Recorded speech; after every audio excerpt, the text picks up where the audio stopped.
Hello and welcome to this edition of Denthead Gaming. As always, I am your host Dent, and in this episode I played Slime Rancher. Enjoy the slime. So yes, this game is from Monami Park. Initially I encountered this game because my girlfriend's son got it for his birthday and I was watching him play it, and I kind of thought to myself, oh my gosh, what a silly little game. So I wanted to make a video on Slime Rancher, about Slime Rancher, where I just made fun of it the whole time, but I found myself really enjoying this game, and it's so funny because I actually strongly recommend everybody play this game. It's actually so much fun, and if you have kids, get them this game. It's fun, it's entertaining, and it's got some concepts in it that are actually pretty educational. Like take for instance the plort market. So what a plort is when you feed a slime, it generates what's called a plort, which is the basis of the game. So that's why you want to become a slime rancher in the first place, is so you can feed slime so they make plorts, so you can sell them and make money and get other cool stuff in the game. So how does this teach kids? Okay, so it teaches them that you gotta do some work or do something to make money. And on top of that, the plort market, the prices of things actually fluctuate in the game. So basically the longer you go without selling a plort, the more valuable that plort is in the plort market. So that teaches them about supply and demand. That teaches them about all kinds of cool concepts like saving, help your money grow. They got that a little bit in there. It's actually pretty cool, and that's just one of the many little concepts in the game that actually are pretty decently educational. And on top of that, it's in a entertaining package, which is actually really hard to achieve. But I think the people at Monami Park did a really good job of that. Okay, I might get a little bit of flack for this game because I don't want to say I'm more of a serious gamer, but I certainly play games that are a little bit more grown up, a little bit more adult themed. But it's actually really nice to get into a game that's relaxing like this. I think the more relaxed games I've ever played are like Minecraft, but I still played probably Minecraft and No Man's Sky. So those are pretty chill games, but I played them in a way to where, if I died, I completely restarted. So there was a lot on the line. Like Minecraft, if I died, I restarted. No Man's Sky, as long as I didn't die from a glitch in No Man's Sky, I would restart. So I played them kind of a little bit more aggressive, or a little bit more, I guess you could say, hardcore than they were initially intended to be. But anyway, I digress. So back to Slime Rancher here. So what I just did there was I made a garden of carrots. That way, when I do have slimes in my corral, I have food to feed them. Now, not every slime will eat any different kind of food. For instance, these pink slime here, they will eat anything. They'll eat the 3 different types of food in this game, which are meat, veggies, and fruit. So there's different kinds of meat, there's different kinds of fruit, and then there's different kinds of veggies. So some slime actually have favorite ones. Now the pinks don't, but you encounter blue slime later on in the game that are called rock slime. They are veggie eaters, and their favorite things to eat are heartbeats, which are actually just beets. So that's kind of cool to know, like what makes a favorite food. And there are benefits to feeding a slime their favorite food, which is they double generate a plort. So for one piece of food you get 2 plorts, which is kind of cool because that helps you save food and still feed your slime. So that's always nice. And I will actually show you an example of that a little bit later in this video. But for now, all I'm doing is I'm feeding these slime and I'm generating money so I can buy stuff I need. So I'm going to go ahead and skip this. Basically, all you got to do is run around and feed the slime and and then collect them up and then cash them in at the plort market to make money. I'm not going to waste y'all's time doing that over and over and over again. But so I'm going to go ahead and skip to the next thing on the agenda. All right, guys. So it's the end of the day. Close to the end of the day. It's it's 8 o'clock in the game. I'm going to go ahead and, this right here is the market, and you can buy mods here. So I go ahead and buy my jetpack, and the next thing I want to buy is the tank booster, but I don't quite have enough cash for it yet. So that's good. Now, if you guys just kind of bear with me and just kind of follow where I go, I'm going to take you to where the moss blanket is. And we're also going to see some new slime along the way.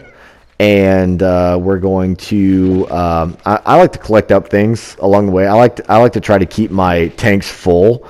That way I can kind of whatever I'm carrying I can keep, or if I find something that's better, I can just change it out instead of coming home empty-handed every time, which is why it's good to not get knocked out in this game. Now, you can get knocked out in this game if you fall in the water. If you fall in not fresh water, it'll knock you out for some reason. And if feral slime beat you up or tars beat you up. This little guy right here will do a map unlock, so it'll make it a little bit easier to figure out where to go if it's colored in like that. So always go to those. All right, so keep tracking where I'm going. I'll show you a little hidden way to get up into the new area, which I think I said is called the moss blanket. And I'll show you how to get in there, and I'll show you the new slimes, and I'll show you some interesting things that happen in there. So remember I mentioned feral slimes earlier? These little pink guys right here, if you see sparks flying around them like that, that means that they're feral, and they will explode around you, and they'll bite you. So try to stay away from those guys.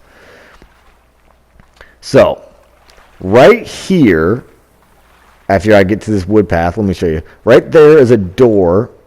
Yeah, right over there is a door that you need to unlock with a slime key. But if you fly over to this pillar right here and kind of finagle your way up on top of this, because right now it's kind of glitching out a little bit. I'm on a pixel and I'm not actually standing on the corner, so I have to drop down a little bit to get to be able to jump up on top of that.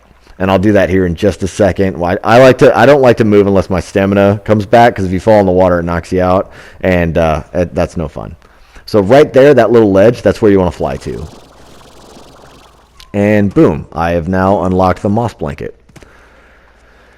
So to get into the moss blanket, there's like a hollowed out tree trunk that you got to go through, like right here, or a tunnel, I guess.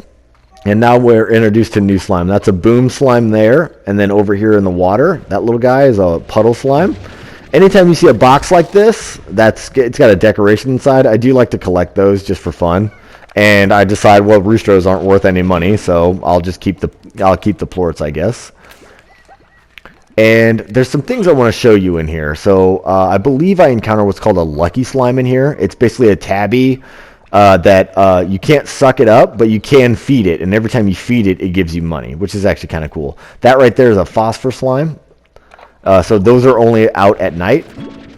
I went ahead and got rid of those plorts, and let me show you something that happens here. This little guy right there, he eats one of my tabby plorts, so he becomes a phosphor tabby mix. So he's a largo. That's why it says, oh my largo.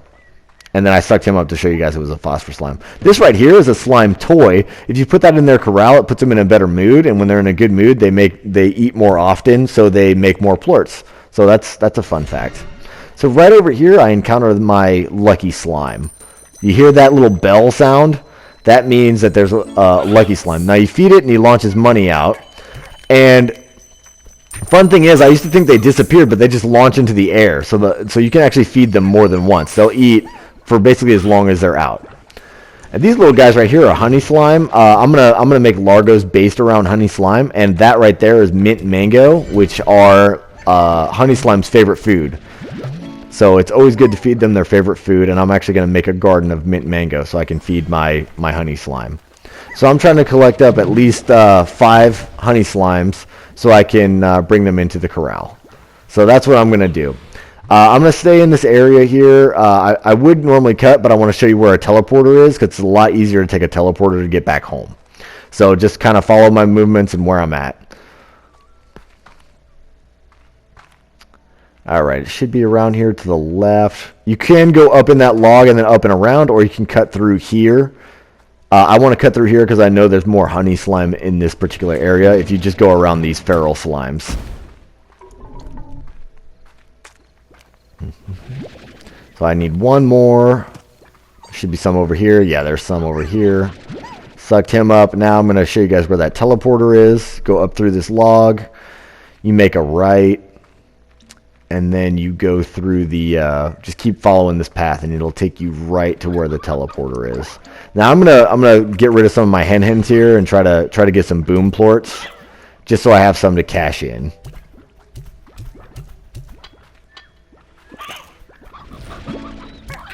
I should have let him make a plort before I sucked him up. That was an accident, but whatever.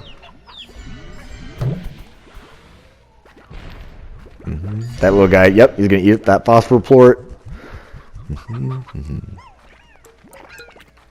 This game is just so chill. This game is so much fun. I really enjoy it. So right here's the teleporter. It takes you straight home right by the plort market. So like I said, I'm gonna go ahead and cash it in. And this game is just so much fun. It's just so relaxing. I really enjoy it. So I'm going to get rid of my pink slime here because I don't really need them anymore, and I'm going to put my honey slime in there, and I'm also going to make a mint mango garden. That way I have my slime's favorite plorts to make. Or favorite food to eat. I don't know why I said plorts. Oops. It is forever immortalized on YouTube now. So you can just go ahead and go remove crops. And then you throw in what you want it to grow, which in my case is mint mango. The tree grows immediately, but the fruit doesn't quite grow immediately. You got to wait a little bit for the fruit. I haven't quite timed it yet to know like when and how long it's going to take, but I will. Now right here, I'm going to throw the favorite fruit in there, and I just threw one in. So I threw one piece of fruit in, and that guy generated 2. So that's important to note. So it's really good to feed them their favorite foods if you're looking to make some money and reserve and have a reserve on your food supply. So after this, I think I'm just going to cash in the honey plorts, and I'm going to show you guys where the first 2 Gordos are. Okay, so I've collected up some carrots because you got to feed the Gordos to pop them, and I just left the slime ranch right now, or the ranch right now, and all you got to do is just follow where I go, and I'll show you where those 2 Gordos are at. So you hop down here, you go across the bridge, you kind of see him right there. See how the big pink guy there? That's a mix of a bunch of different pink slimes to make a pink Gordo. So they eat a lot. I think they eat like 30 units of food. The first few do. And then basically the further out in the game you get, the more the Gordos eat to pop them. So be wary of that. So I just got to go back here now and get a little bit more food so I can pop him. Now, since he's a pink Gordo, he'll eat basically whatever. He'll eat anything except for like plorts and obviously chickadoos, which I don't know if I've encountered chickadoos, but right over here is where the phosphor one is, chilling right there. So you got to feed him fruit only, and then there's a little bin back here, a little treasure pod. Once you get a treasure cracker, you'll be able to get into that. So I'm going to go ahead and cut back to where the first pink Gordo, back to where I pop him. Okay, so I went ahead and grabbed a little bit more food. Now I'm going to go ahead and feed the Gordo, and I'm going to collect the slime key, show you guys what one of those looks like. And that way you can unlock areas like the mine and other things. So I really love the cute animation it gives Gordos for when they pop. So right there's the slime key. You just go ahead and collect it up. And you can hold as many of those as you'd like. And I'm going to go ahead and collect these decorations. And I think that's going to about wrap it up for this video. If you enjoyed the wholesome, slimy goodness, go ahead and hit that like and subscribe button. And as always, I look forward to seeing you all out on the ranch.